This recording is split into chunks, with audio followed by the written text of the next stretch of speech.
Alhamdulillahi ala ihsanih wa syukru lahu ala taufiqihi wa amtinanih wa asyhadu an la ilaha illallah wahdahu la syarika lahu ta'ziman li sya'ni wa asyhadu anna Muhammadan abduhu wa rasuluhu da'ila ridwani. Allahumma salli alaihi wa ala alihi wa ashabihi wa ikhwanih.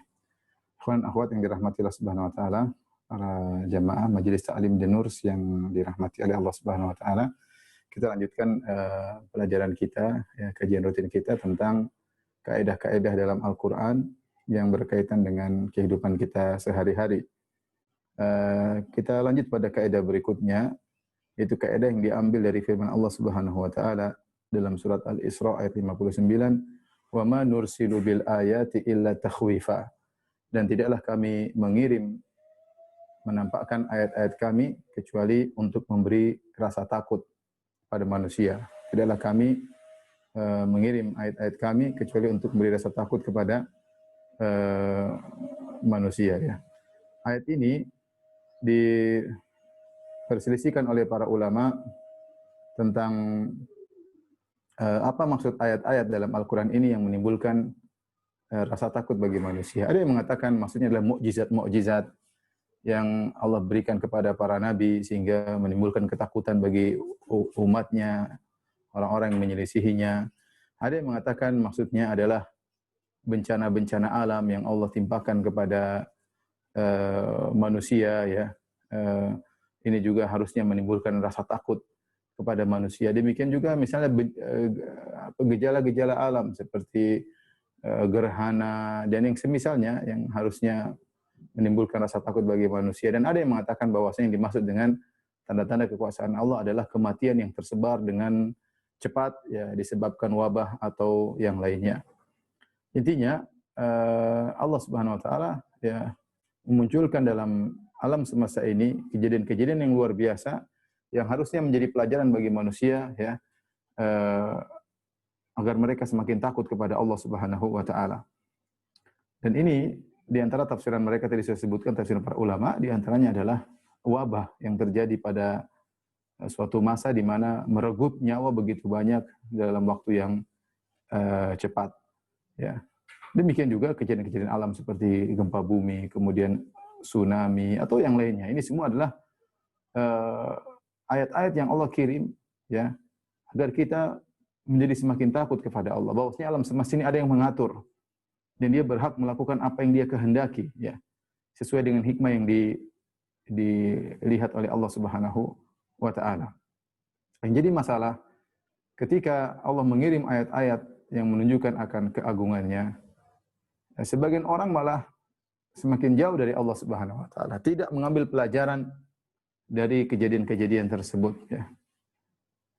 Makanya ketika Allah Subhanahu wa taala menenggelamkan Firaun, ya, kata Allah Subhanahu wa taala, hatta idza adrakahul gharaqu qala amantu annahu la ilaha illalladzi amana bihi banu Israil wa ana minal muslimin al-ana wa qad asaita qablu wa kunta minal mufsidin fal-yawma nunajjika bi badanika litakuna liman khalfaka ayah wa inna katsiran minan nasi an ayatina laghafilin, ya. Ya, wa inna katsiran minan nasi an ayatina laghafilun. Kata Allah Subhanahu wa taala tentang Firaun setelah Allah tenggelamkan, kata Allah, fal-yawma nunajjika bi badanika. Pada hari ini kami selamatkan jasadmu wahai Firaun, ya, untuk ditampakkan kepada manusia. Inilah orang yang pernah sombong dan angkuh, maka kesudahannya adalah kematian, tewas dengan ombak yang besar, ya, dengan ditenggelamkan dalam Laut Merah. Allah selamatkan jasadnya sebagai tanda bukti kekuasaan Allah agar orang-orang setelahnya takut dengan kemaksiatan yang mereka lakukan. Tapi apa kata Allah, wa inna katsiran minan nasi an ayatina laghafilun. Tapi banyak orang lalai daripada tanda-tanda yang kami kirimkan kepada mereka. Dan ini terjadi. Allah berikan tanda-tanda kekuasaannya Allah. Ada gempa bumi, ada tsunami, ada kelaparan, ada jatuhnya perekonomian, ada wabah, ada pandemi. Tapi sebagian orang biasa-biasa saja, ya, masih lanjut dengan maksiatnya, hanya ketakutan sebentar, kemudian tidak kembali kepada Tuhan, hanya ketakutan secara duniawi, ya, tidak sadar dan terus tenggelam dalam kemaksiatan yang mereka lakukan. Ya, terus membangkang terhadap perintah Allah, tetap meninggalkan sholat, tetap praktek riba, tetap tidak berjilbab, tetap saja biasa saja, ya, sudah dianggap gejala alam biasa. dianggap gejala alam biasa. Padahal Allah kirimkan itu semua untuk takhwifa. Wa ma nursilu bil ayati illa takhwifa. Kami tidak kirim itu semua kecuali untuk memberi rasa takut kepada manusia. Nah, Allah Subhanahu wa taala telah singgung dalam beberapa ayat tentang model manusia seperti ini. Kata Allah Subhanahu wa taala, "Wa laqad arsalna ila umamin min qablika fa akhadnahum bil ba'sa'i wad dharra'i la'allahum yatadarra'un." Sungguh kami telah utus kepada umat-umat sebelum engkau, ya, para rasul. Fa akhadnahum bil ba'sa, maka kami menimpakan kepada mereka penderitaan, wad dharra, kemelaratan, la'allahum yatadarra'un, semoga mereka tunduk kepada Allah ketika ditimpa dengan musibah-musibah tersebut. Falaula idz ja'ahum ba'suna tadarra'u. Seharusnya ketika mereka ditimpa dengan penderitaan, harusnya mereka tunduk kepada Allah Subhanahu wa taala. Walakin qasat qulubuhum, tetapi ternyata sudah diberikan tanda-tanda, teguran-teguran, qasat qulubuhum, tapi hati mereka keras. Wa zayyana lahumus syaitanu ma kanu ya'malun, dan syaitan menghiasi maksiat yang mereka kerjakan. Falamma nasu ma dzukiru bihi, tatkala mereka melupakan apa yang mereka diperingatkan, fatahna alaihim abwaaba kulli syai', kami bukakan bagi mereka kenikmatan-kenikmatan dunia, ya. Allah kasih teguran, mereka tidak peduli. Allah kasih nikmat, buat mereka semakin lalai, istidraj, mereka semakin lalai. Kata Allah, fatahna alaihim abwaaba kulli syai', kami bukakan segala pintu kepada mereka, hatta idza farihu bima utu, tatkala mereka sombong dan bangga dengan apa yang mereka dapatkan, akhadnahum baghtatan fa idza hum mublisun, maka tiba-tiba kami hukum mereka dan akhirnya mereka berputus asa, ya. Jadi ada orang seperti itu, model manusia seperti ini, diberi teguran, tidak kembali kepada Allah, tapi semakin parah. Ya, seperti juga firman Allah Subhanahu wa taala, "Wa laqad akhadnahum bil adzabi famastakanu li rabbihim wa ma yatadarra'un." Sungguh kami telah menghukum mereka dengan azab, famastakanu li rabbihim, mereka tidak tunduk kepada Rabb mereka, wa ma yatadarra'un, mereka tidak menghinakan diri mereka di hadapan Allah, tidak, ya. Jadi ini yang jadi permasalahan, ya. Terutama ketika musibah tersebut berkepanjangan, musim kemarau berkepanjangan, jatuhnya ekonomi berkepanjangan, orang semakin jauh dari Allah, ya, semakin suudzon kepada Rabbul Alamin, semakin bermaksiat, semakin lepas kendali, dan ini terjadi, ya. Pada peristiwa pandemi yang kita alami ini, ada sebagian kejadian-kejadian kita lihat di luar negeri, sebagian agama-agama lain ketika mereka ditimpa dengan masalah ini, maka mereka menghina agama mereka. Ada yang mengambil salib kemudian dimasukkan di bokongnya dan macam-macam kejadian-kejadian yang menunjukkan mereka sudah menganggap Tuhan tidak ada. Justru kejadian ini membuat mereka semakin membangkang, dan yang kita orang Islam jangan demikian, ya. Kita yakin semuanya ini ada yang mengaturnya, dan ini kembali kepada kesalahan-kesalahan, dosa-dosa yang kita lakukan. Ya, dosa yang kita lakukan. Maka ketika Allah memberi teguran, ya hendaknya kita takut, ya. Kita lihat bagaimana orang-orang dekat kita dipanggil oleh Allah Subhanahu wa taala. Harusnya kita semakin bersiap, mempersiapkan diri untuk bisa semakin dekat kepada Allah Subhanahu wa taala. Jadi ketika Allah turunkan peringatan-peringatan ini, ada rasa takut, benar. Ya, bukan kita santai-santai saja, tidak ada rasa takut agar kita semakin bertakwa kepada Allah. Ya, bukan takut membuat kita akhirnya lupa dengan Tuhan, takut dengan artinya takut kematian sehingga kita lalai, tidak. Ada rasa semakin takut kepada Allah. Kita tidak tahu sampai kapan pandemi ini, kita tidak tahu bagaimana ke depannya kita, ya. Maka seorang ketika ditimpa dengan bencana, musibah, maka segera kembali kepada Allah Subhanahu wa taala. Di antara hal juga yang kita sedihkan dalam permasalahan-permasalahan seperti ini, sebagian orang selalu mengkaitkan permasalahan ini dengan kejadian-kejadian alam semata tanpa mengkaitkan dengan perbuatan manusia, ya. Tanpa mengkaitkan dengan perbuatan manusia. Sehingga ketika terjadi bencana, seakan-akan kejadian alam hanya kejadian geologi atau misalnya gempa atau apa, hanya pergeseran lempengan bumi dan yang lainnya, ya, atau gejolak lava dan lahar dalam gunung, seakan-akan suatu hal yang biasa. Ya, kita katakan benar tidak salah ketika seseorang mengkaitkan perbuatan kejadian-kejadian ini dengan gejala-gejala alam. Tapi ingat, alam itu tidak berjalan sendirinya. Alam benda mati, ada yang menggerakkannya. Ya, ada yang menggerakkan alam tersebut, ada yang mengaturnya, ada yang menjadikan ini dan itu. Dan ketika Allah melakukan kejadian-kejadian alam ini, pasti ada sebabnya. Pasti ada sebabnya. Sebabnya adalah kembali kepada perbuatan manusia. Makanya Allah Subhanahu wa taala berfirman, "Dhaharal fasadu fil barri wal bahri bima kasabat aydin nas liyudhiqahum ba'dal ladzi amilu la'allahum yarji'un." La'allahum yarji'un. Telah nampak kerusakan di daratan di lautan. Ya. Kenapa telah nampak kerusakan di daratan di lautan? Bima kasabat aydin nas, akibat perbuatan manusia. Allah ciptakan itu semua buat apa? Liyudhiqahum ba'dal ladzi amilu, agar mereka merasakan akibat dampak sebagian perbuatan mereka. Tujuannya apa? La'allahum yarji'un, agar mereka kembali. La'allahum yatadarra'un, agar mereka tunduk kepada Allah. Ya.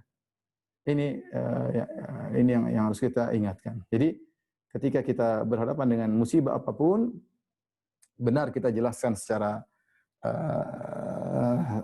ilmu pengetahuan, secara sains, secara kedokteran, secara medis, secara geologi, secara ilmu apalah ya, tetapi jangan lupa kita selipkan bahwasanya kita harus kembali kepada Allah Subhanahu wa taala. Harus bertobat kepada Allah Subhanahu wa taala ya.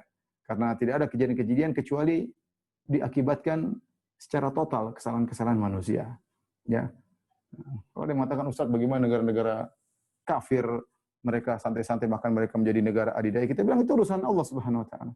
Allah membiarkan sebagian negara kafir semakin parah, terserah Allah ya. Terserah Allah. Allah bikin istidraj kepada mereka. Kita bicara tentang diri kita. Kita tidak bicara tentang orang lain. Kita sadar bahwasanya kita banyak melakukan dosa-dosa ya. Jangan sampai di masa pandemi kita semakin terpuruk, semakin menjauh dari Allah Subhanahu wa taala. Maka jadilah kita termasuk orang-orang yang Allah cela dalam Al-Qur'an. Sudah diberi teguran, hati kita menjadi mati. Ya. Walakin qasat qulubuhum, kata Allah, tapi hati mereka menjadi mati, menjadi keras. Apa yang Allah kirimkan tanda-tanda, ghafilun, mereka lalai. Dan Allah sebutkan orang seperti itu. Ya. Dan demikian hanya orang-orang yang beriman yang bisa memandang hal ini. Ya. Dan ini adalah suatu mengkaitkan antara kejadian alam dengan perbuatan manusia. Ini adalah perkara dalam Islam, perkara yang prinsip. Sebagian orang tidak mengkaitkan hal ini, hanya mengkaitkan kejadian alam dengan sekedar materi saja, tanpa mengkaitkan dengan akibat perbuatan manusia ya. Oleh karenanya, ikhwan dan akhwat yang dirahmati Allah Subhanahu wa taala, seorang ketika menghadapi hal-hal seperti ini timbul rasa takut dari dirinya, dan itu tujuan Allah agar kita takut kepada Allah, agar kita banyak beribadah, agar kita salat malam, agar kita bersedekah, agar kita kembali introspeksi diri, bagaimana hubungan kita dengan orang tua kita, hubungan kita dengan suami kita, hubungan kita dengan istri kita, hubungan kita dengan anak kita, perbaiki bagaimana sikap kita menghadapi medsos, bagaimana menghadapi HP, dan yang banyak hal yang harus kita introspeksi diri kita. Ya, pandemi berkepanjangan, belum selesai-selesai. Entah kapan sampai selesai, wallahu alam bishawab. Jangan sampai kita semakin terpuruk. Sebagian orang semakin terpuruk, begitu pandemi selesai mungkin tambah parah, ya. Seakan-akan lepas daripada ketakutan, kemudian semakin bermaksiat kepada Allah, maka waspada. Jadi Allah Subhanahu wa taala menurunkan ayat-ayat ini ya bagi orang yang beriman, maka dia akan semakin takut kepada Allah, dan dia menjadikan kejadian-kejadian seperti ini sebagai berkah bagi dirinya agar dia bisa semakin bertakwa kepada Allah Subhanahu wa taala. Oleh karenanya diriwayatkan dari Ibnu Mas'ud radhiyallahu taala anhu, ketika disebutkan ada khasf, yaitu ada longsor ya, kejadian kemudian misalnya longsor memakan korban banyak ya, maka beliau berkata, kunna ashabu Muhammadin sallallahu alaihi wasallam na'udul ayati barakah. Ya, kami dahulu para sahabat Nabi sallallahu alaihi wasallam memandang ayat-ayat seperti ini, yaitu tanda-tanda yang Allah kirimkan ya, adalah sebagai keberkahan. Keberkahan buat apa? Maksudnya para ulama menjelaskan, yaitu dijadikan sarana oleh para sahabat untuk semakin menambah amal soleh. Semakin menambah amal soleh. Ya. Dan ayat-ayat yang Allah kirimkan banyak. Jadi saya katakan ada namanya gempa bumi, ada namanya tsunami, ada namanya wabah, pandemi, ya, ada namanya tingkatan ekonomi semakin jatuh. Misalnya bisa jadi dalam bentuk ketidaktentraman, kondisi negara yang kacau, dan banyak hal. Jangan dianggap bahwasanya itu semua terjadi alami saja. Tidak, itu semua akibat perbuatan kita sendiri. Ya. Akibat perbuatan kita sendiri. Kondisi yang carut marut, kondisi saling memusuhi, saling menjatuhkan, itu karena perbuatan kita sendiri. Maka kita tidak perlu menyalahkan orang lain, kita introspeksi diri kita. Kita ngajak orang lain untuk membenahi diri masing-masing. Karena kita tahu bahwasanya akan ada pertanggungjawaban setelah di hari kebangkitan nanti. Taib ini yang berkaitan dengan kaidah ini bahwasanya apapun kejadian-kejadian yang mengerikan itu adalah teguran dari Allah agar kita sadar, agar kita semakin dekat kepada Allah. Kalau kita bersalah segera introspeksi, bertobat kepada Allah Subhanahu wa taala. Jangan hati kita semakin mati menghadapi kejadian-kejadian seperti ini. Kaidah berikutnya diambil dari firman Allah dalam surat Al-Hujurat ayat 6. Allah Subhanahu wa taala berfirman, "In ja'akum fasiqun binaba'in fatabayyanu." Itu ya ayyuhalladzina amanu in ja'akum fasiqun binaba'in fatabayyanu. Hai orang yang beriman, jika datang kepada kalian seorang fasik dengan membawa suatu berita, maka ceklah dulu, cross check terlebih dahulu, jangan langsung dibenarkan, jangan langsung disikapi.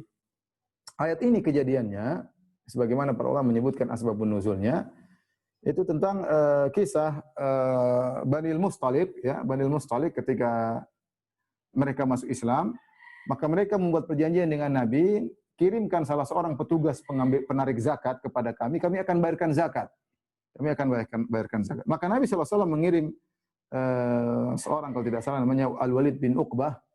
Al-Walid bin Uqbah untuk mengambil zakat ke Banil Mustalik. Banil Mustalik itu pimpinannya adalah Harith ibn Abi Dirar.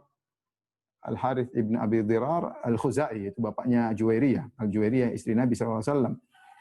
Maka ketika Al-Walid bin Uqbah datang menuju ke Banul Mustalik untuk mengambil zakat, sebagian riwayat menyebutkan bahwasanya mereka gembira, mereka ingin menyambut utusan Nabi SAW, maka mereka keluar dengan bawa baju kebesaran mereka yang kemudian ada pedang-pedang mereka bawa dalam rangka bukan untuk memerangi tapi dalam rangka untuk menyambut.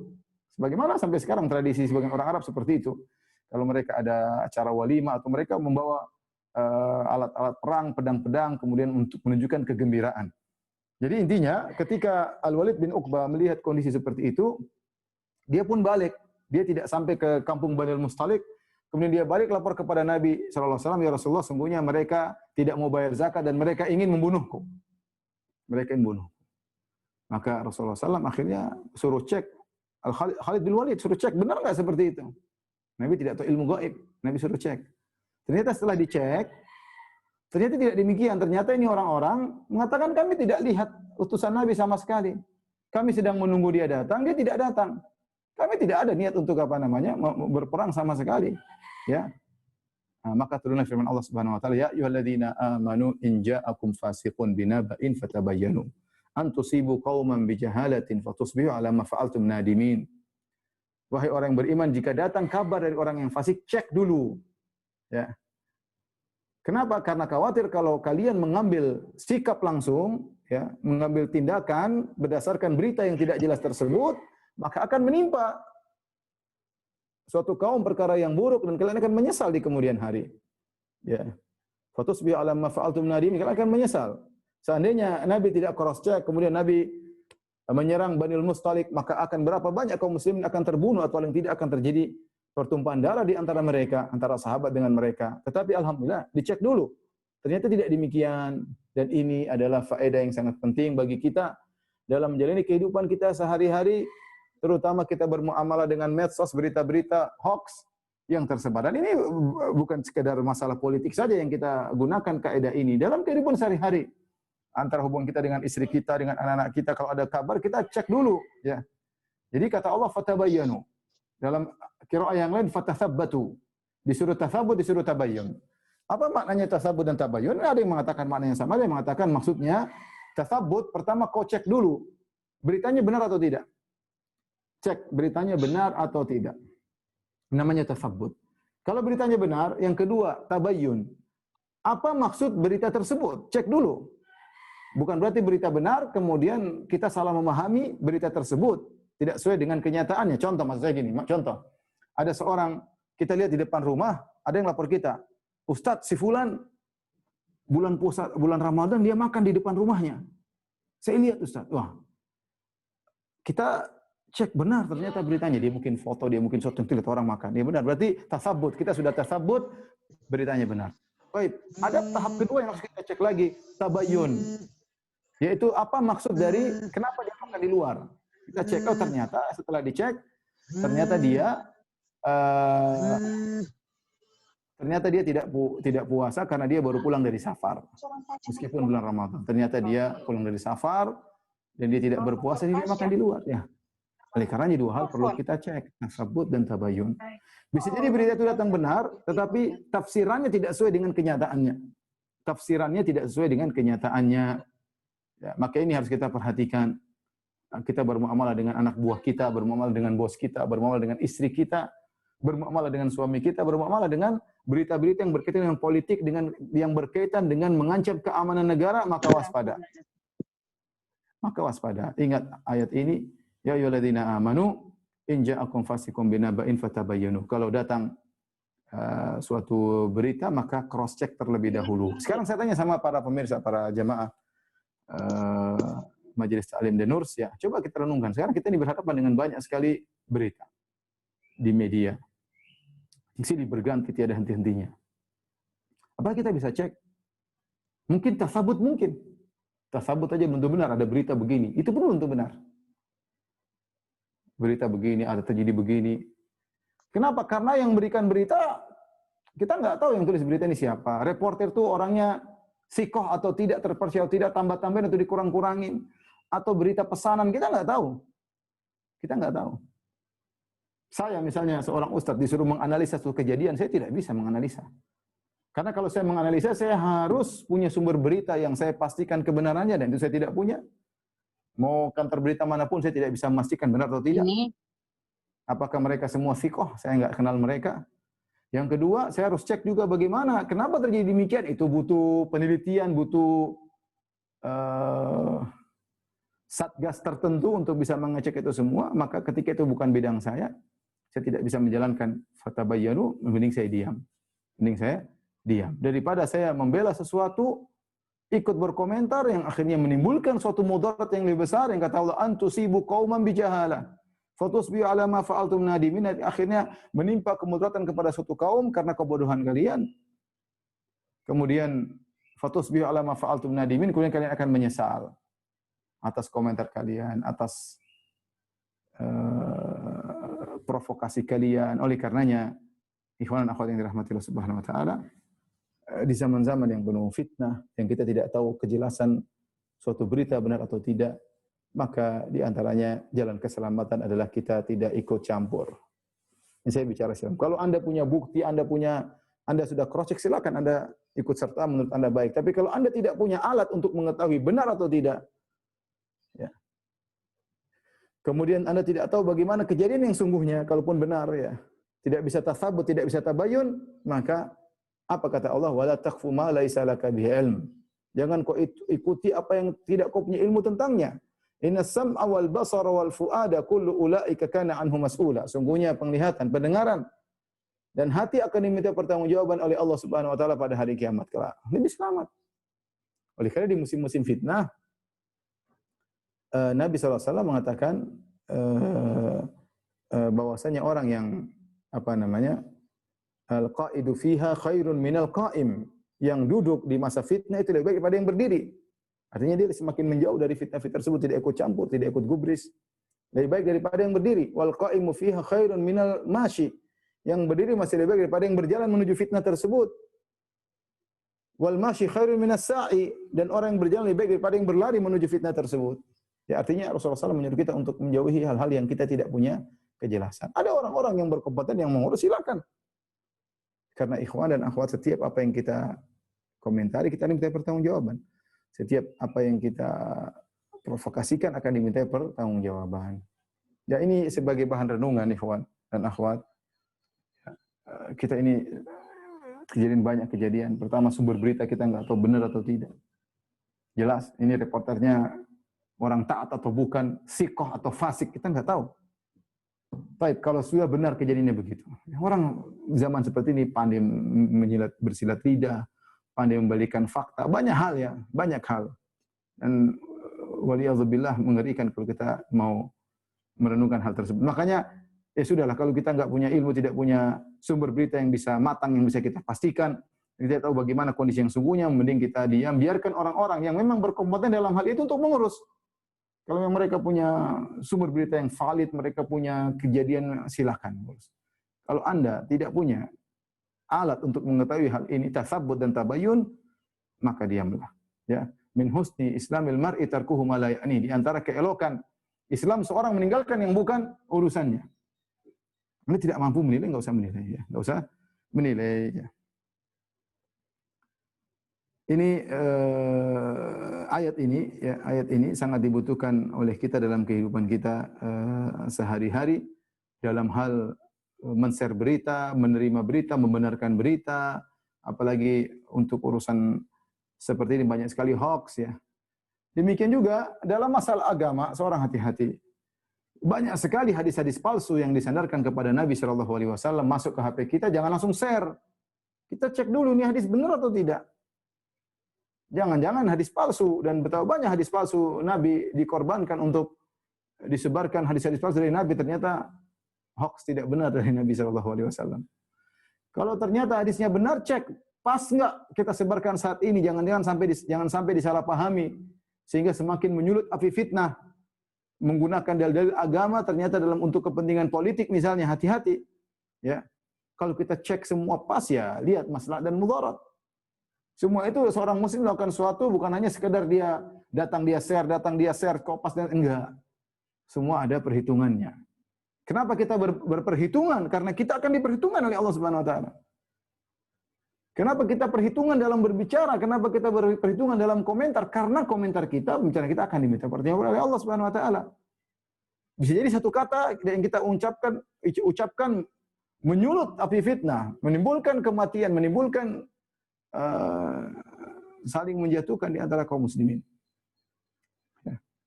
Maka terkadang as-sukut, diam adalah keselamatan. Ya, saya bicara secara umum, yang punya kompeten merasa diri saya termasuk tim investigasi ya, Ustadz saya bisa silakan masing-masing lah. Saya cuma bicara kalau Anda punya keahlian dalam hal tersebut, silakan perjuangkan kebenaran. Tapi kalau tidak punya sumber yang valid, tidak bisa tasabut, tidak bisa tabayun, mending lakukan yang bermanfaat bagi diri pribadi, bagi keluarga, bagi tangga, bagi kaum muslimin, yang jelas-jelas manfaat yang tidak jelas hendaknya ditinggalkan. Baik, kaidah berikutnya, kaidah dalam Al-Qur'an dalam surat Fatir ayat 18 kata Allah Subhanahu wa taala, "Wa man tazakka fa innama yatazakka li nafsihi." Barang siapa yang berusaha mensucikan dirinya, sungguhnya dia mensucikan dirinya sendiri. Ya. Sungguhnya dia mensucikan dirinya sendiri, dan ayat-ayat seperti ini banyak. Ini dalam surat Fatir ayat ke-18, dalam ayat yang lain yang mirip seperti ini firman Allah Subhanahu wa taala, "Qad aflaha man tazakka." Sungguh beruntung orang yang mensucikan dirinya. Demikian juga dalam surat Asy-Syams, "Qad aflaha man zakkaha wa qad khaba man dassaha." Sungguh beruntung orang yang mensucikan jiwanya dan sungguh merugi orang yang mengotori jiwanya. Ini ayat berkaitan dengan keutamaan seorang mensucikan dirinya, memperbaiki dirinya. Apa maksudnya tazakka? Wa man tazakka fa innama yatazakka li nafsihi. Barang siapa berusaha mensucikan dirinya, sungguhnya dia mensucikan dirinya tersebut untuk dirinya sendiri. Tazakka diambil dari kata tazkiyah. Tazkiyah secara bahasa Arab bisa maknanya dua. Pertamanya tathhir, yaitu mensucikan, membersihkan dari kotoran-kotoran yang ada. Yang kedua nama, yaitu pertambahan. Oleh karenanya disebut zakat, karena zakat bisa menambah harta seorang. Dia keluarkan, mensucikan dosa-dosa yang dilakukan berkaitan dengan harta tersebut, dan hartanya bisa ditambah oleh Allah Subhanahu wa taala. Maka demikian ketika seorang mensucikan jiwanya, dua hal yang dia lakukan.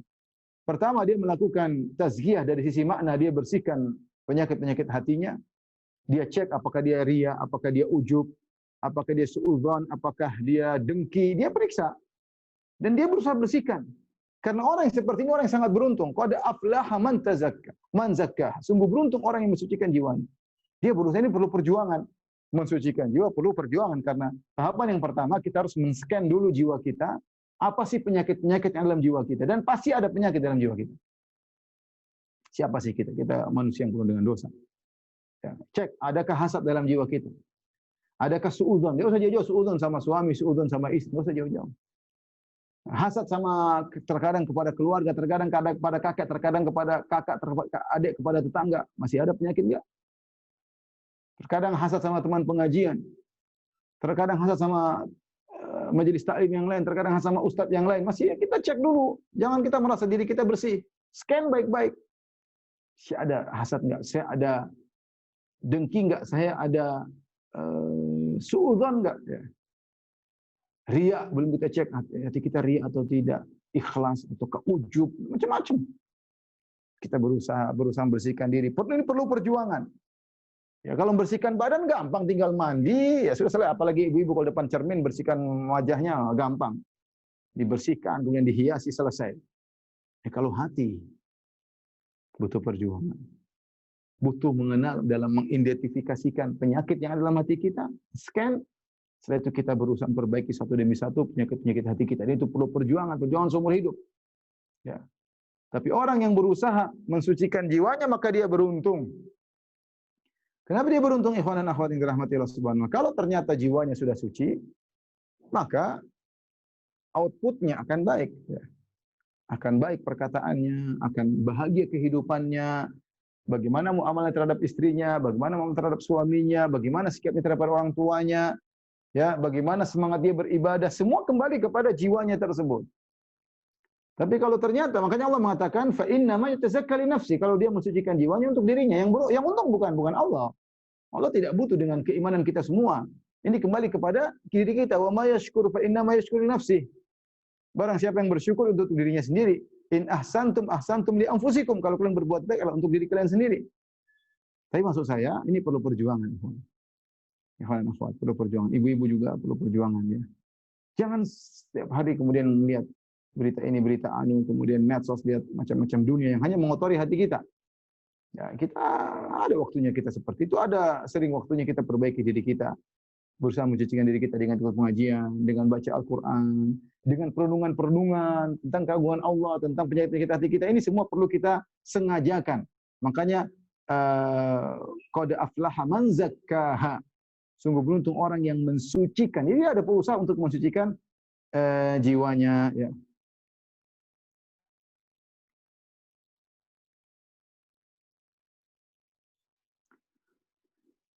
Di antara cara-cara untuk mensucikan jiwa disebutkan oleh penulis di sini, ya, yaitu belajar tauhid dengan baik, ya, dan benar-benar ketergantungan kepada Allah Subhanahu Wa Taala. Di antaranya mensucikan jiwa dengan baca Al-Quran dengan tadabbur, bukan sekedar baca doang, tadabbur.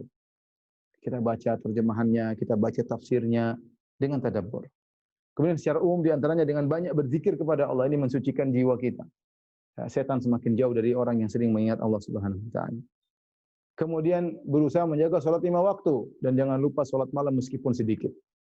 Ini di antara hal yang memudahkan untuk mensucikan jiwa kita tatkala kita berkhalwat dengan Allah, berdua-duaan di tengah malam. Dan itu sangat mudah hati kita menjadi suci, Allah bersihkan. Kemudian selalu menghadirkan akhirat dalam hati kita, orientasi kehidupan. Bahwasanya kita orientasi kehidupan untuk akhirat, kita bekerja untuk akhirat. Bekerja niatkan untuk bersedekah, kita bekerja untuk menyenangkan orang tua, bekerja untuk membantu tetangga, bekerja agar kita bisa haji, bisa umrah, bekerja agar kita bisa bikin pondok. Misalnya ini contohnya orientasi akhir, kerja, dagang, tapi ingat orientasinya akhirat. Ini akan mensucikan hati kita. Ya. Kemudian juga di antaranya sering mengingat mati dan menziarahi kubur. Kalau kita sering ingat mati, ziarah kubur, ini juga mensucikan hati kita. Kenapa hati kita terlalaikan dengan memperbanyak dunia? Alhaakumut takatsur. Kalian dibuat lalai dengan takatsur, saling bangga-banggaan dalam hal yang dunia, ya. Tapi ketika kita pergi ke kuburan, kita lihat orang sudah meninggal, kita bilang wa inna insyaallah bikum lalahiqun, kami pasti nyusul kalian. Maka ini akan membuat hati kita menjadi bersih, ya. Kemudian di antaranya adalah sering membaca perjalanan hidup orang-orang saleh. Dengan baca perjalanan hidup mereka, bagaimana perjuangan mereka, bagaimana Allah muliakan mereka, bahkan setelah mereka meninggal Allah muliakan mereka. Karya-karya mereka masih ada, disebut-sebut mereka orang-orang kaya, orang-orang hanya duniawi, raja-raja hilang, tenggelam dengan hilangnya dengan hilangnya waktu, dengan berjalannya waktu. Ya, kecuali dia raja yang saleh baru dikenang. Kecuali raja bertakwa baru dikenang. Seorang raja pejuang di jalan Allah baru dikenang. Adapun hanya sekadar duniawi, ya, maka akan sirna begitu saja. Jadi ibu-ibu yang dirahmati Allah Subhanahu wa taala, ikhwan dan akhwat, para jamaah Haji Salam bin Nurs, ingat ini perkara penting, jangan kita lalai dalam kehidupan kita sehari-hari, jangan yang kita selalu perhatikan adalah zahir kita doang. Jangan kita di depan kaca, Masya Allah kita perhatikan, ada jerawat sedikit kita perhatikan, ada ini, ada kotoran sedikit, Masya Allah. Tubuh kita perhatikan. Sementara batin kita yang lebih utama, kita lalaikan. Tidak pernah kita perhatikan. Mau kotor seperti apa, mau kita bahkan berlezat-lezat dengan hasad kita, berlezat-lezat dengan suudzon, berlezat-lezat dengan riya. Semakin kotor hati kita. Maka jangan demikian. Sungguh beruntung orang yang mensucikan hatinya. Itu butuh perjuangan ya. Bayangkan Allah untuk menggambarkan keberuntungan orang yang mensucikan hati, Allah bersumpah dengan sumpah yang banyak. Wasyamsi wa duhaha wal qamari idza talaha wan nahari idza jallaha wal laili idza yaghshaha was samai wa ma banaha wal ardi wa ma tuhaha ya wa nafsi wa ma sawwaha fa alhamaha fujuraha wa taqwaha qad aflaha man zakkaha. 7 sumpah. Demi matahari dan waktu duhanya ya. Dan rembulan yang mengikutinya ya. Dan seterusnya Allah bersumpah.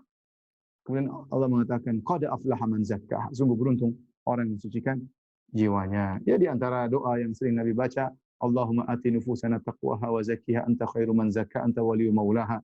Ya, artinya Allah berikanlah kepada jiwa kami ketakwaannya, wa zakkiha dan sucikanlah jiwa kami. Engkau adalah yang terbaik mensucikan jiwa kami. Anta waliyyu maulaha. Engkau adalah penolong jiwa kami dan Engkau Allah pengatur jiwa kami. Ya. Kemudian juga kita berdoa, Allahumma inna a'udzubika min ilmin la yanfa' wa min qalbin la yakhsha. Ya Allah, kami berlindung kepada Engkau dari ilmin la yanfa' wa qalbin la yakhsha, dari hati yang tidak bisa khusyuk, wa nafsin la tashba', dari jiwa yang tidak pernah puas, wa min da'watin la yustajabu laha, dari doa yang tidak pernah tidak dikabulkan. Baik, kita lanjut pada kaidah berikutnya. Ini kaidah tentang kehidupan bermuamalah dengan orang-orang di sekitar kita. Allah berfirman, "Wala tabkhasun nasa asya'ahum." Janganlah kalian mengurangi hak-hak manusia. Jangan kalian mengurangi hak-hak manusia. Ini ayat disebutkan oleh Allah 3 kali dalam Al-Quran. Dalam surat Al-A'raf ayat 85, dalam surat Hud dan dalam surat Asy-Syu'ara. Kebanyakannya dibawakan tentang kisah Nabi Syuaib kepada kaumnya. Nabi Syuaib mengingatkan mereka, wala tabkhasun nasa asya'ahum. Janganlah kalian mengurangi hak-hak masyarakat. Ya. Kisah Nabi Syuaib, kisah yang masyhur, bagaimana Allah Subhanahu wa taala pernah membinasakan suatu kaum. Di antara sebabnya mereka melakukan kesyirikan dan di antaranya karena mereka mengurangi hak orang lain. Ya, mereka mengurangi timbangan, mereka mengurangi takaran. Ya, maka Nabi Syuaib mengingatkan mereka dengan berkata, wala tabkhasun nasa asya'ahum. Jangan kalian kurangkan hak manusia. Dan ingat ya, dalam hadis kata Nabi sallallahu alaihi wasallam, la tu'addunnal huquqa ila ahliha yaumal qiyamah hatta yuqada li syattil jalha min asyattil qarna. Kata Nabi, sungguh kalian akan mengembalikan hak-hak manusia kepada pemiliknya pada hari kiamat. Akan dikembalikan. Kalian sekarang ngambil hak orang, sedikit pun akan kalian kembalikan. Jangankan kalian, bahkan hewan, ketika ada kambing yang tidak bertanduk, ditanduk oleh kambing yang bertanduk, maka dia akan dikisos pada hari kiamat kelak. Supaya Nabi menekankan, kalau hewan saja Allah tidak biarkan, apalagi manusia yang mengambil hak orang lain. Ya, maka jangan pernah menyepelekan perbuatan mengambil hak orang lain, itu adalah zalim. Dan az-zulm zulumatun yaumal qiyamah. Kezaliman adalah kegelapan yang bertubi-tubi pada hari kiamat kelak. Ikhwan dan akhwat yang dirahmati Allah Subhanahu wa taala. Oleh karenanya dalam Al-Quran tidak ada surat dibuka dengan kata wail, celaka, kecuali 2 surat. Yang dua-duanya berkaitan dengan hak orang lain. Yang pertama, wailul lil mutaffifin, celaka bagi orang-orang yang mengurangi takaran timbangan. Tatfif, surat Al-Mutaffifin, yaitu Allah mencela orang-orang yang melakukan pengurangan takaran timbangan meskipun hanya sedikit. Tatfif. Misalnya 100 kilo dia kasih cuma 98 kurang 2 kilo. Orang tidak sadar. Kalau kekurangan banyak, tentu masyarakat akan marah. Tetapi masyarakat tertipu, terpedaya. Dikurangi cuma sedikit, tatfif cuma sedikit. Tapi apakah mengurangi sedikit itu ringan bagi Allah? Tidak, jawabannya tidak. Makanya Allah mengatakan celaka. Wailul lil mutaffifin, celaka bagi orang yang berbuat tatfif, yang mengurangi takaran dan timbangan. Ya, hati-hati. Ini surat pertama yang Allah buka dengan wail, celaka. Surat yang kedua berkaitan dengan harga diri orang lain. Kata Allah, wailul likulli humazatil lumazah. Celaka bagi orang yang mengumpat dan mengejek ya.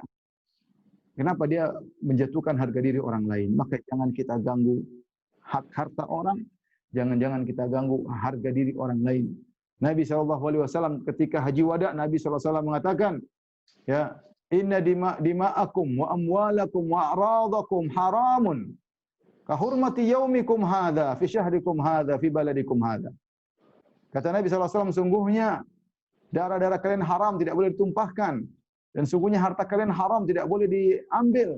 Dan sungguhnya harga diri kalian haram, tidak boleh dijatuhkan. Sebagaimana kehormatannya hari ini, di bulan ini, tanah haram di Mekah. Jadi, jangan kita menyepelekan, jangan kita mengurangi hak orang lain. Ya. Baik, bagaimana aplikasinya Ustaz? Aplikasinya banyak antara kita dengan istri kita. Nggak usah jauh-jauh sama istri. Kita kurangi nggak hak istri? Dia punya hak untuk kita bercengkerama. Dia punya hak untuk kita sayangi. Dia punya hak untuk kita lembuti. Dia punya hak untuk kita ajak jalan-jalan. Dia punya hak untuk kita kasih makan. Dia punya hak untuk kita berikan hadiah. Kita cuekin, kita campakkan. Padahal kita mampu. Beda kalau tidak mampu. Kata Allah, liyunfik dzu sa'atin min sa'ati. Seorang yang mampu berinfak sesuai dengan kemampuannya. Kita bicara hak anak-anak. Gak usah kita bicara orang jauh. Hak anak-anak. Sudahkah kita tunaikan hak anak kita? Adakah kita beri pelajaran kepada mereka? Adakah kita menasihati mereka? Atau kita sibuk dengan urusan dunia, berdagang sana sini, bahkan sibuk pengajian, lupa untuk nasihati anak-anak. Anak-anak punya hak. Orang tua juga punya hak. Sudahkah kita telepon mereka? Sudahkah kita jenguk mereka? Sudahkah kita penuhi kebutuhannya? Kita tidak bicara tentang orang yang tidak mampu ya. Kalau tidak mampu ya apa boleh buat. Ya. Kita bicara orang yang sebenarnya punya kesempatan tapi dia lupakan hak-hak orang terdekat. Wala tabkhasun nas asya'ahum. Jangan kau kurangi hak orang lain. Ya. Hati-hati. Kita sebagai banyak sekolah misalnya, kemudian membuka penerimaan dengan pembayaran ya. Mereka punya hak, mereka melakukan kewajiban dengan bayar, mereka punya hak untuk mendapat pelajaran. Nah, apakah sudah kita menunaikan hak mereka? Hati-hati ya. Jangan sampai kita mengurangi hak manusia. Apalagi kalau kita berdagang, kita jual barang jangan sampai kurang. Kita menakar barang jangan sampai volumenya kita kurangi. Hati-hati, ini semua adalah bentuk mengurangi hak orang lain. Ini mendatangkan kecelakaan pada hari kiamat. Bahkan di bumi ada suatu kaum dibinasakan oleh Allah gara-gara perbuatan tidak menunaikan hak orang lain. Kemudian juga ya, karenanya saya sering sampaikan hal ini, ketika kita tidak menunaikan hak-hak orang-orang dekat kita pada hari kiamat kelak, maka orang banyak yang lari dari kerabat dekatnya. Kata Allah, fa idza ja'atis sakhah, jika ditiupkan sangkakala, yauma yafirul mar'u min akhi, seorang akan lari dari saudaranya, wa ummihi wa abi, dia akan lari dari ayahnya dan ibunya, wa sahibati wa bani, dia akan lari dari istri anaknya. Kenapa dia lari dari mereka? Istri, anak, kakak, adik, ya. Ayah, ibu, dia lari, tidak mau ketemu dengan mereka. Di antara tafsiran para salaf, karena dia takut dituntut hak mereka. Karena di dunia dia tidak menunaikan hak mereka, dia kurangi hak mereka. Makanya kadang-kadang kita lalai, kita terkadang perhatian sama orang jauh, sementara hak orang dekat kita lalaikan, hak anak-anak, hak istri, hak suami, hak orang tua, hak kakak dan adik. Tidak tunaikan hak mereka. Mereka punya hak yang harus kita tunaikan. Apalagi sudah bicara masalah dagang, kita nipu orang, kita nggak tunaikan haknya. Apalagi bos dengan pegawai, betapa banyak pembantu tidak ditunaikan haknya. Sudah waktunya gajian tidak digaji, disuruh kerja terus, gajinya dikurangi. Dan banyak hal. Ya. Kalau pembantu melakukan kesalahan, tanpa sengaja memecahkan ini, dipotong gajinya, padahal dia sudah bekerja setengah mati. Dan tidak boleh kalau pembantu sudah bekerja setengah mati dan tidak ada kesalahan dari kelalaiannya, maka tidak boleh kita minta dia menanggung kerusakan yang terjadi. Dia sudah bekerja sesuai dengan prosedur, bahkan berlebih-lebihan kita paksa dia kerja, terjadi sesuatu, mungkin piring pecah atau apa rusak, tidak boleh kita suruh minta ganti kecuali karena kelalaiannya. Ya. Jangan kurangi hak orang lain. Hak supir kita, hak pembantu kita, hak pegawai kita, hati-hati. Ya, hak pegawai kita. Masalahnya berat. Ya. Makanya dalam hadis kata Nabi, kata Allah Subhanahu wa taala, salasatun ana khasmuhum yaumil qiyamah. 3 orang yang aku akan menuntutnya, aku menjadi musuhnya pada hari kiamat. Di antaranya rajulun istajara ajiran fastaufa amalahu wa lam yuwaffi ajrahu, kama qala Nabi sallallahu alaihi wasallam. Kata Nabi, Allah berkata, aku akan menjadi musuh bagi 3 orang. Di antaranya seorang lelaki yang mempekerjakan pegawai atau pekerja dan dia sudah mengerjakan sesuai dengan tugasnya. Kemudian tidak ditunaikan gajinya. Wa'alaikumsalam. Urusannya dengan Allah Subhanahu wa taala pada hari kiamat. Zalim. Nah, berkaitan dengan hak manusia ada 2. Ada hak berkaitan dengan harta yang kita kurangi dan ada hak berkaitan dengan harga diri. Hati-hati. Ini juga berkaitan dengan para dai. Ketika kita misalnya menilai seseorang, ya, maka hendaknya kita menilai dengan benar, harus adil. Tidak boleh kita berlebih-lebihan dalam menilai. Jangankan sama muslim. Bisa jadi seorang lihat buku, oh ini buku apa ini? Padahal dia tahu bukunya bagus, cuma ada kekurangan-kekurangan, wajarlah. Buku tidak ada yang sempurna. Maka dia harus nilai dengan sesuai dengan penilaian yang baik, yang adil. Sisi baiknya, sisi kurangnya ini, ya. Jangankan kepada sama muslim, kepada orang kafir kita harus adil. Kata Allah Subhanahu wa taala, "Wala yajrimannakum syana'anu qaumin ala alla ta'dilu i'dilu huwa aqrabu littaqwa." Jangan sampai kebencianmu kepada seorang kafir menjadikan engkau tidak adil kepadanya. Anda benci sama orang kafir, tapi kalau dia dalam hal ini benar, kita tidak boleh mengurangi haknya, tidak boleh kita jatuhkan tidak sesuai dengan kenyataan, tidak boleh. Meskipun dia kafir. Jangan mentang-mentang dia kafir kita habisi sehabis-habisnya sehingga hak dia tidak, kata Allah larang. Ya, kata Allah Subhanahu wa taala, "Wa la yajrimannakum syana'anu qaumin." Janganlah kebencianmu terhadap suatu kaum mengantarkanmu ala alla ta'dilu, kau tidak ada dalam berucap, tidak ada dalam bersikap. Maka waspada, ya, kita bersikap adil. Apalagi kalau sama musuh saja kita disuruh bersikap adil, apalagi sesama kaum muslimin. Betapa sebagian orang licik ketika dalam mengkritik, licik, ya, menggambarkan opini yang tidak benar, ya. Kita sebagian dai sunnah digambarkan dengan opini yang sangat tidak benar. Sengaja orang itu licik, ya.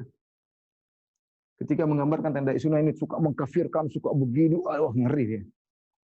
Dia tahu kita tidak begitu, tapi dia licik. Ini kurang ajar ini orang. Tapi ya sudahlah, ada Allah yang akan mengaturnya. Ya. Kalau sama orang kafir tidak boleh tidak adil, bicara yang sesungguhnya. Bagaimana dengan kita sama muslim? Ya, kita dicap Wahabi, kita juga muslim. Enggak boleh kita ada ahlul bidah, kita enggak suka, kita bohong tentang dirinya, orang itu begini-begini, padahal enggak begitu, enggak boleh, ya ikhwan. Dan orang bikin sama kita enggak ada masalah. Kita akan tuntut hak kita di akhirat. Tapi kita enggak boleh sama orang lain, misalnya kita tidak sesuai dengan manhajnya, kemudian kita jatuhkan dia, tidak sesuai dengan yang hakikat, kita bohong tentang dia, menggambarkan opini yang tidak benar tentang dia, enggak boleh. Namanya kita mengurangi haknya. Wala tabkhasun nas asya'ahum, enggak boleh. Enggak boleh. Wala yajrimannakum syana'anu qaumin ala alla ta'dilu. Jangan kebencian pada suatu kaum buat kau tidak adil, enggak boleh. I'dilu, adillah. Lebih dekat kepada ketakwaan. Nah, kita kalau lihat di YouTube betapa banyak, ya. Sudah dicerca, dicela, tidak sesuai dengan kenyataan, ya. Ya kalau mereka mengkritik sesuai dengan kenyataan berbeda, enggak ada masalah. Tapi kalau kan ditambah-tambahin, digambarkan yang tidak dibuat opini yang tidak benar, maka ada Tuhan, jangan khawatir, semua tercatat, semua akan diminta pertanggungjawaban. Ya. Baik, jadi usahakan ikhwan dan akhwat, ketika kita hidup dalam kehidupan di atas muka bumi ini, jangan kita kurangi hak-hak orang lain. Ya. Jangan kita hak orang lain, terutama hak orang terdekat, orang tua kita, kakak kita, adik kita, tetangga kita, pekerja kita, bos kita, jangan kurangi. Karena sifat manusia pada dasarnya senang menuntut haknya, lupa dengan hak orang lain. Senang menuntut haknya, lupa dengan kewajibannya. Jangan, ya. Kita sebagai rakyat, sebagai penguasa, masing-masing punya hak dan kewajiban.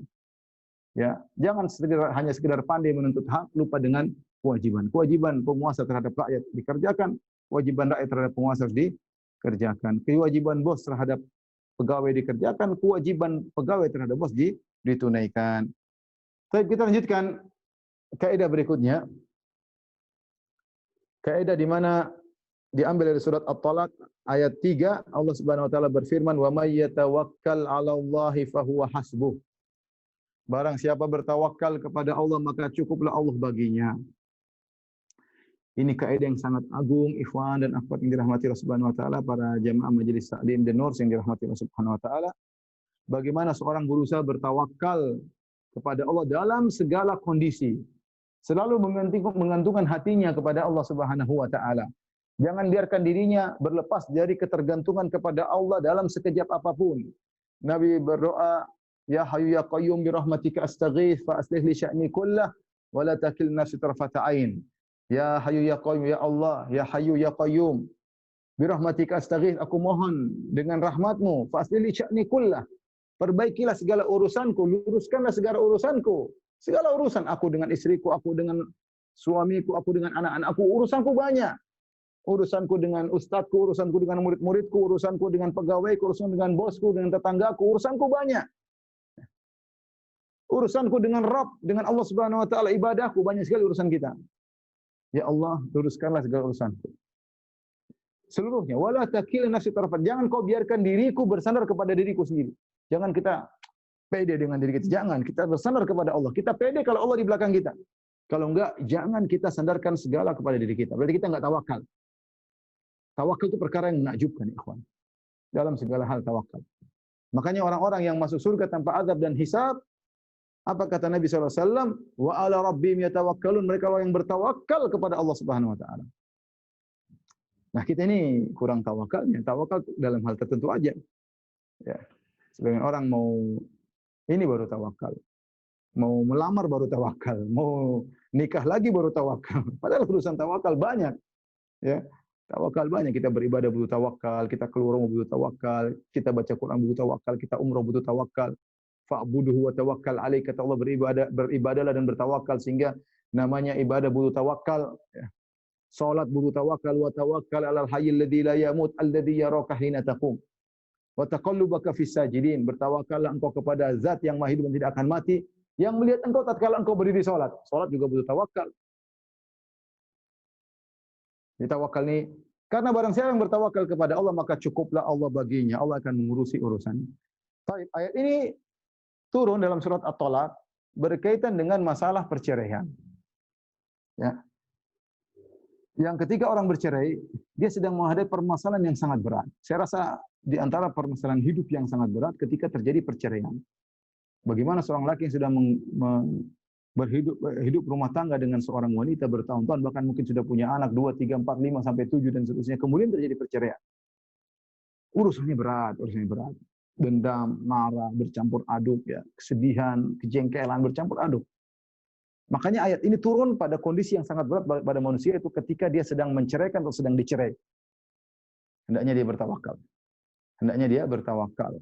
Tapi ayat ini umum tentunya. Tapi di antara kondisi yang sangat berat dihadapi seorang ketika sedang mengalami perceraian. Ya.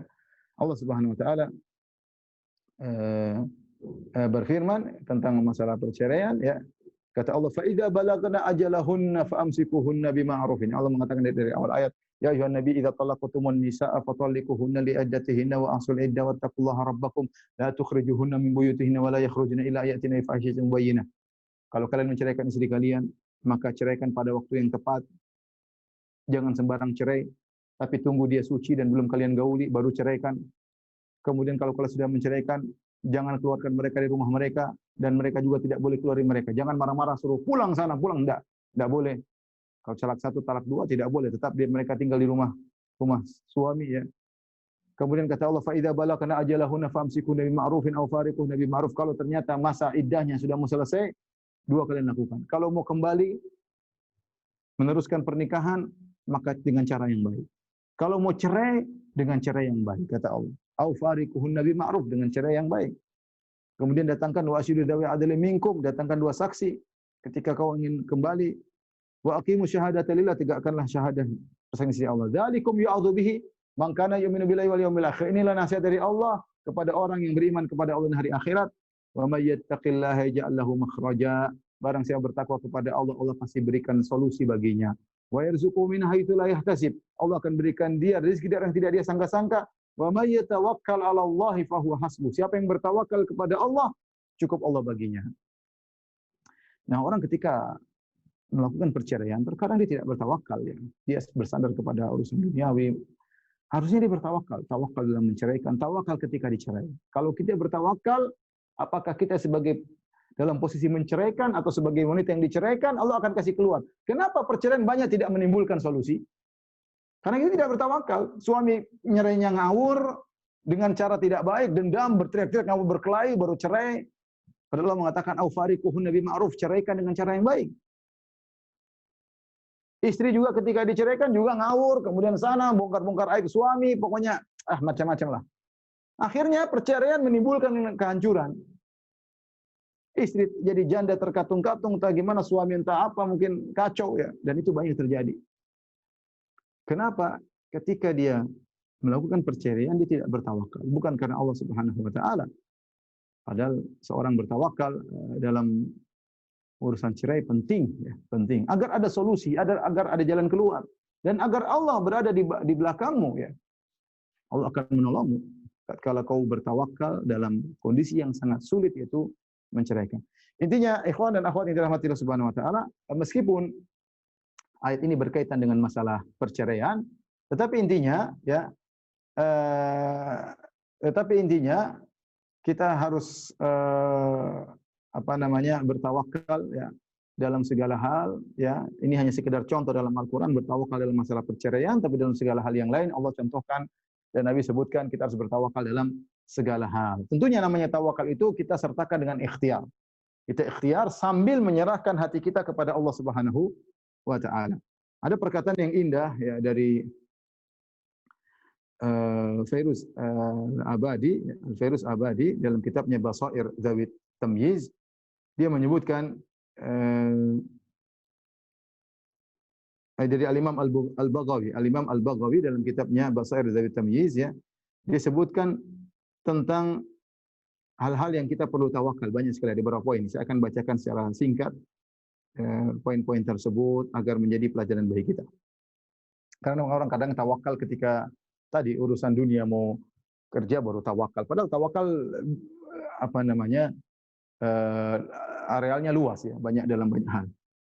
Di antaranya beliau berkata, kalau kau ingin kemenangan, maka bertawakallah kepada Allah. Allah mengatakan, in yansurkumullah fala ghaliba lakum. Ya, kalau Allah menolong kalian, tidak ada yang bisa mengalahkan kalian. Wa yakhdzulkum faman dzal yansurukum min ba'di. Kalau Allah meninggalkan kalian, siapa yang bisa menolong kalian? Wa 'alallahi falyatawakkalul mu'minun. Maka orang beriman hendaknya bertawakal. Ingin menang, tawakal. Jangan sombong dengan jumlah, jangan sombong dengan kecerdasan, jangan kepedean dengan enggak, tawakal kepada Allah. Kita hanya melakukan sebab. Serahkan kepada Allah kalau ingin menang. Kemudian juga kata beliau, wa idza a'radta an a'daika falyakun rafiquka tawakkul. Kalau kau berpaling dari musuhmu, orang benci engkau, maki-maki engkau, berpaling, tawakal. Jangan berpaling sambil ngomong-ngomong, enggak, tawakal kepada Allah, serahkan kepada Allah. Kita punya Tuhan yang ngurusin dia, jangan khawatir. Apa kata Allah? Fa'arid anhum wa tawakkal 'ala Allah. Berpaling dari mereka dan bertawakallah kepada Allah. Wa kafa billahi wakila. Cukuplah Allah sebagai penolongmu, ya, yang ngurusi engkau. Nah, ini banyak hal kita menghadapi permasalahan seperti ini. Ada orang gak suka sama kita, orang menjatuhkan kita, biarin saja. Ente berpaling, tawakal sama Allah. Ya Allah, aku serahkan urusanku kepadamu. Bersikaplah dengan dia apa yang kau kehendaki. Ya, tawakal. Jangan kita berpaling tapi kemudian kita di belakang macam-macam. Enggak. Berpaling dan bertawakal. Berpaling butuh bertawakal. Menghadapi butuh tawakal, berpaling pun butuh tawakal. Luar biasa. Kemudian juga dia mengatakan, wa idza a'rada 'ankal khalqu fatawakkal 'ala rabbik. Jika orang-orang berpaling darimu, kau berdakwah, orang-orang berpaling tidak mau menerimamu dan yang lainnya, tawakal. Kau berpaling, kau tawakal, orang berpaling darimu juga bertawakal. Kata Allah Subhanahu wa taala, fa in tawallau. Allah berkata kepada Nabi, fa in tawallau, kalau mereka berpaling darimu wahai Muhammad, faqul hasbiyallah, katakanlah cukuplah Allah bagiku. La ilaha illahu, tidak ada sembahan yang berhak disembah kecuali Allah. Alaihi tawakkaltu, kepadanya aku bertawakal. Ya. Orang berpaling kalau tidak ada yang mau dengar, tawakal sama Allah. Yang penting kau sudah berusaha, serahkan urusannya kepada Allah Subhanahu wa taala. Ketika engkau diminta untuk atau kau minta perdamaian, ya, dengan musuhmu dan yang lainnya, maka bertawakal. Kata Allah Subhanahu wa taala, wa in janahu lis-salmi fajnah laha wa tawakkal 'ala Allah. Jika ternyata musuhmu minta perdamaian, maka lakukanlah perdamaian, tapi tawakkal 'ala Allah, bertawakal kepada Allah, ya. Jika datang kepadamu musibah yang kau tidak sukai, kena musibah, bencana alam, pandemi dan yang lainnya, ekonomi jatuh gara-gara musibah dan macam-macam yang kita tidak suka, ini namanya ujian. Maka bertawakallah, kata Allah Subhanahu wa taala, qul la yusibana illa ma kataballahu lana huwa maulana wa 'ala Allahi falyatawakkalul mu'minun. Katakanlah, tidak akan menimpa kita musibah kecuali apa yang telah ditetapkan oleh Allah Subhanahu wa taala. Dialah pengurus kita. Wa 'ala Allahi falyatawakkalul mu'minun, dan kepada Allah orang beriman bertawakal. Dan ini kita butuh zaman sekarang ini.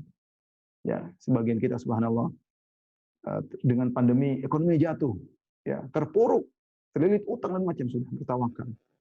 Jangan bertawakal, husnudzan kepada Allah, berusaha bangkit. Tidak bisa bangkit sekarang, suatu kita bisa bangkit. Tapi jangan kita meninggalkan Allah sama sekali. Kita akan ditinggal oleh Allah. Kalau Allah sudah tinggalkan kita, tidak ada yang bisa menolong. Minta ngemis kepada manusia apapun tidak akan bisa ketika Allah meninggalkan kita.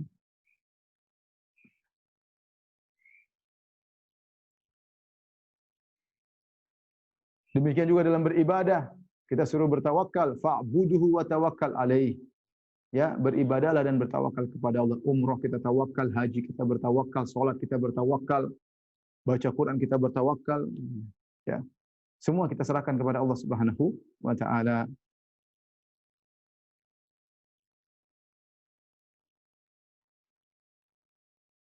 Dan banyak ya, saya membaca satu persatu tentu sangat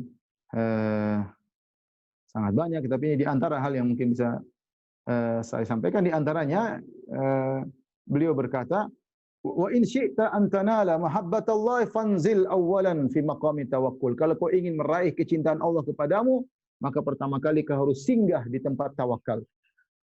Allah berfirman, fatawakkal 'ala Allah. Bertawakallah kepada Allah. Innallaha yuhibbul mutawakkilin. Sungguhnya Allah mencintai orang-orang yang bertawakal.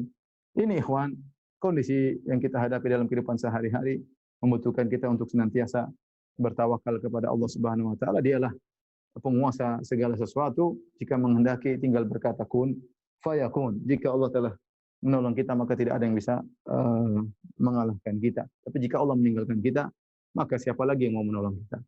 Demikian saja yang saya sampaikan kepada jamaah Majelis An-Nur. Kalau ada yang bertanya saya persilahkan. Wallahu ta'ala alam bisawab.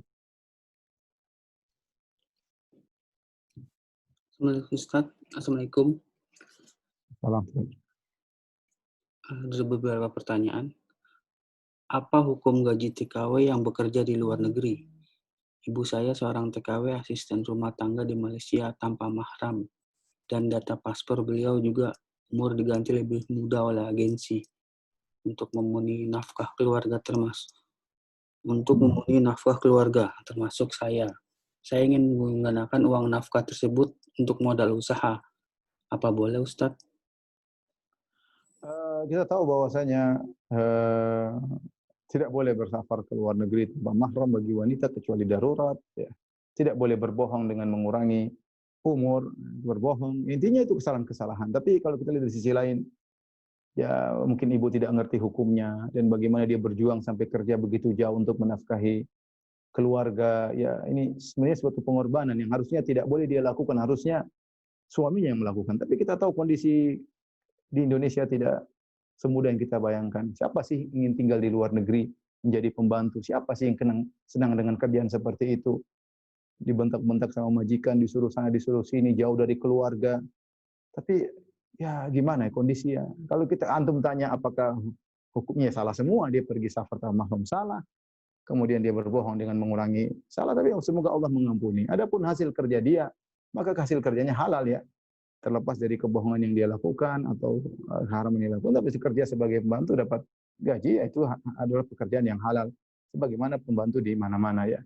Oleh karenanya kalau jika uang tersebut digunakan untuk modal bekerja, semoga bisa berhasil sehingga orang tua tidak perlu kerja di luar negeri, maka itu yang terbaik tentunya. Itu yang terbaik tentunya. Doakan orang tua ya agar Allah mengampuni dosa-dosanya dan memperkuat keimanannya di negeri yang jauh dari kampung misalnya ya.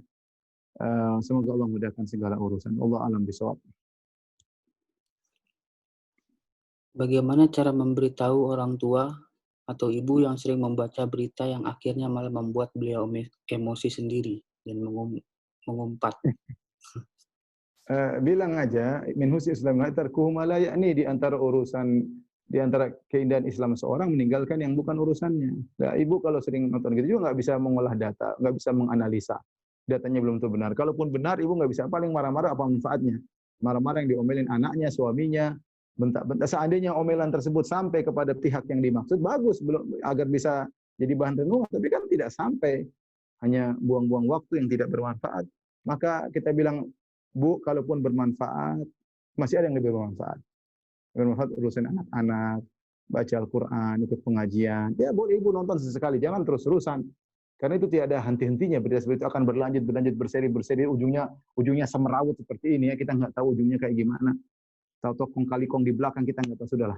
Kita datanya juga belum tentu benar, namanya data bisa jadi pesanan, berita bisa macam-macam. Kecuali berkompeten memang. Kalau ibu rumah tangga tidak berkompeten urusan seperti ini, kita ajak berpikir. Jadi antum ajak berpikir, ibu antum baik-baik, mending begini, kasih masukan. Tidak ada, mau nggak mau juga nggak ada faedah. Siapa yang mau dia mungkin. Allah alam bisawab. Apakah sikap untuk tidak ikut campur dan tidak mau tahu atas semua berita-berita fitnah yang sedang terjadi saat ini, termasuk berita penghinaan kepada Islam, bahkan kepada Rasulullah SAW, itu lebih baik untuk diam dan tidak menyuarakan kebenaran baik hanya melalui story medsos? Kalau berita itu sudah bisa pasti, antum yakin itu benar, ya, dan antum merasa apa yang antum lakukan ada manfaatnya, lakukan. Tapi kalau beritanya tidak pasti, ada sebagian berita yang benar-benar pasti. Contoh seperti mungkin penghinaan terhadap Nabi itu sudah diakui oleh orangnya sendiri misalnya, dan jelas-jelas dia bicara, berarti benar beritanya. Tinggal bagaimana sikap kita terhadap kejadian tersebut, itu perlu dipikirkan kembali. Ya, apakah perlu boikot dan yang lainnya itu perlu dipikirkan. Apakah kalau boikot dampaknya berdampak bagi dia atau hanya malah merugikan kaum muslimin, para pekerja, dan ini perlu direnungkan. Tapi kalau berita tersebut benar, ya kalau sudah pasti benar beritanya, apalagi diakui sendiri, ya sudah. Nah, berarti benar. Tinggal sikap kita bagaimana menghadapi seperti itu yang harus kita pikirkan tentang maslahat bagi umat Islam. Ya, tidak cuek juga, ya tidak cuek juga. Ya. Tapi banyak hal yang harus kita cuekin. Lebih banyak hal yang harus kita cuekin yang semerawut, yang sudah kita sering lihat di negeri kita. Berita-berita semerawut, kemudian ujung-ujungnya semerawut. Kecuali saya katakan orang berkompeten. Kalau Anda berkompeten silakan. Kalau enggak, ingat firman Allah, wala taqfu ma laysa laka bihi ilm. Ya, jangan ikuti yang kau bukan punya ilmu tentangnya. Ada hal banyak yang bermanfaat bagi kita. Kita ngurusi ibu kita, ngurusi anak kita, ngurusi istri kita, ngurusi tetangga yang benar-benar kita yakin ini benar. Yang kita tidak sampai ilmunya, enggak usah. Sumber berita gimana? Menurut kita benar atau tidak? Ya, ada hal yang mungkin saya tahu saya tidak bisa sampaikan. Tapi maksud saya banyak hal kejadian-kejadian yang tidak seperti yang kita lihat di medsos. Oleh karenanya sebaiknya seorang kalau tidak ngerti lebih baik dia diam. Yang berkompeten silakan berkomentar, silakan melakukan hal yang baik dan dia tahu dia akan diminta pertanggungjawaban oleh Allah Subhanahu wa taala. Yang tidak tahu lebih baik dia diam, lebih baik dia lakukan yang jelas-jelas bermanfaat. Allah alam bisawab. Bagaimana kaidah sebenarnya dalam Islam terkait hibah orang tua kepada anak-anaknya? Orang tua anak memberikan hibah dari harta berupa uang yang sesuai dengan bagi waris. Apakah diperbolehkan dalam agama? Kalau dia bagi hibah ketika masih hidup kasih boleh ya, kasih anaknya nggak ada masalah ya. Kasih anak-anaknya, cuma ada khilaf apakah kalau laki dan perempuan 1:1 atau 1:2 ya. Ini lebih baik hati-hati, mungkin dia kasih anak laki-laki 2 kali lipat daripada anak perempuan. Dia bagi harus adil, semua harus dikasih, satu dikasih semuanya dikasih. Kalau sudah kasih bukan lagi jadi harta warisan. Ya, kalau dia meninggal ya harta yang belum dia bagi itulah yang menjadi warisan ya. Tapi kalau dia sudah bagi semasa dia masih hidup, maka itu namanya hibah. Silahkan dia mau kasih anak-anaknya, terserah. Tapi kalau dia kasih anaknya, maka harus adil di antara anak-anaknya. I'dilu baina auladikum, kata Nabi SAW, adilah kalian di antara anak-anak kalian. Baik, selanjutnya. Apabila kita sudah mengingatkan orang terkait kewajibannya, namun yang bersangkutan tidak peduli, yang pada akhirnya mereka menuntut haknya. Namun anak tidak memberikan haknya, apa termasuk anak mengambil hak orang tersebut? Tidak. Allah berfirman, fattakullah mastata'tum, bertakwalah semampu kalian. Kita kan sudah berusaha semaksimal mungkin. Sudah berusaha kita sampai. Kalau tidak mau terima haknya, urusan dia. Tapi kita sudah berusaha, kita kasih. Kalau menurut dia kurang, menurut kita sudah sesuai. Kalau dia marah-marah, dia buang, itu urusan dia. Yang penting kita bertakwa semampu kita. Kita sudah menilai, kita sudah mengukur, kita sudah kasih sesuai dengan yang menurut ilmu kita. Setelah itu, kita bertawakal kepada Allah. Dia mau ngamuk-ngamuk belakangan, bukan urusan kita. Yang penting kita sudah berusaha semaksimal mungkin sesuai dengan syariat, sesuai dengan syariat. Wallahu a'lam bishawab. Pertanyaan terakhir mungkin.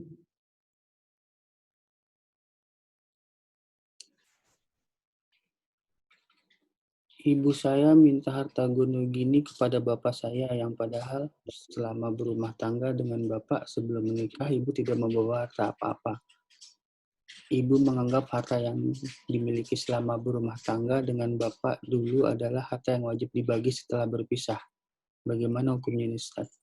Karena ibu tidak mendapatkan. Tidak ada, masing-masing suami punya harta, wanita punya harta. Tidak ada namanya harta gono gini. Harta gono itu harta yang muncul setelah terjadi pernikahan. Kecuali ketika setelah terjadi pernikahan, ternyata mereka kerjasama, kerja bareng-bareng, bangun rumah bareng-bareng. Nah, itu baru ada gono gininya dalam melihat berapa jatah ibu, berapa sumbangsi dia dalam munculnya harta tersebut. Karena banyak di antara di Indonesia ketika terjadi pernikahan suami istri, mereka kerja bareng-bareng. Mereka misalnya buka toko bareng-bareng, modalnya campur. Nah, ini berarti harta milik bareng, bukan harta suami doang. Atau mereka jual kue bareng-bareng, dorong bareng-bareng, kerja bareng-bareng, berarti milik bareng. Ya, ketika tercerai ya harus dibagi sesuai dengan persentase yang diperkirakan. Tetapi kalau tidak demikian, wanita cuma ibu rumah tangga, tidak pernah punya sumbangsi dalam pekerjaan dan yang lainnya, maka dia tidak mendapatkan apa-apa. Ya. Jadi lihat situasi dan kondisi. Kalau memang sang ibu punya sumbangsi dalam munculnya bertambahnya harta setelah pernikahan, maka itu perlu diperhitungkan. Allah Ta'ala bisawab, demikian saja kajian kita kepada jemaah Majelis Taklim dan Nurs. Terima kasih atas perhatiannya. Insya Allah kita lanjutkan 2 pekan lagi. Wabillahi taufiq wal hidayah. Assalamualaikum warahmatullahi wabarakatuh. Waalaikumsalam warahmatullahi wabarakatuh. Syukran Ustaz. Assalamualaikum. Waalaikumsalam.